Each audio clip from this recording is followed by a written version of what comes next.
आजर सुना दाम को नहीं बड़ खबर आसला। आज भारतीय बजार में 24 कैरेट एवं 22 कैरेट सुनार दाम केते अछि आसंतु जानिबा। आज रेट जानिया पूर्व वीडियो प्रथम गोटे लाइक कर दियंतु। चैनल को जदि प्रथम थर आछंती चैनल को सब्सक्राइब करी पाखर आसुवा घंटी चिन्ह को दबाई दियंतु। आज प्रथम देखिबा मुंबई रे 22 कैरेट एवं 24 कैरेट मूल्य केते अछि। आज 22 कैरेट मूल्य 68,400 टंका थिबा बेले 24 कैरेट सुनार मूल्य 73,500 टंका रेकर्ड करा जायछि। सेहि भली नुआ दिल्ली रे 67,440 टंका एवं 73,650 टंका अछि। दक्षिण भारत प्रमुख शहर चेन्नई रे 22 कैरेट मूल्य 67,560 टंका एवं 24 कैरेट मूल्य 73,830 टंका रेकर्ड करा जायछि। से भली पूर्व भारत प्रमुख शहर कोलकाता रे 66,290 टंका थिबा बेले 24 कैरेट सुनार मूल्य 72,500 टंका अछि।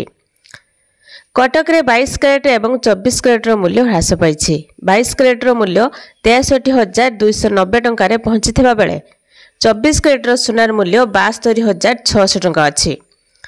तो भुवनेश्वर रे 22 कैरेट सुनार दाम एवं 24 कैरेट सुनार दाम 67,280 टंका रे थिबा बेले 24 कैरेट सुनार मूल्य 73,300 टंका अछि।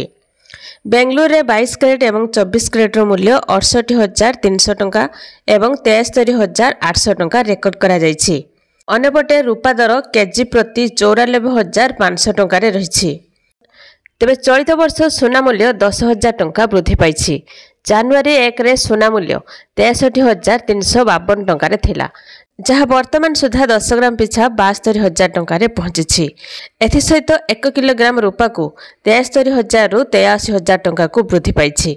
HDFC सिक्यूरिटी कम्युनिटी एवं करेन्सी मुख्य अनुज गुप्ता अनुसार आगामी वर्षक मध्य सोना मूल्य 10 ग्राम प्रति 80,000 रु 85,000 टंका पर्यंत जाइपारे।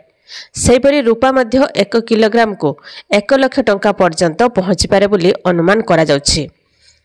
तो एभली भाबरे सोना दाम केतेबेले वृद्धि पाउछि तो केतेबेले ह्रास पाउछि। आपण माने भिडियोटी केउ जिल्लारु देखुछन्ती कमेंट माध्यम रे जणांतु आ भिडियो गोटे लाइक कर दियंतु।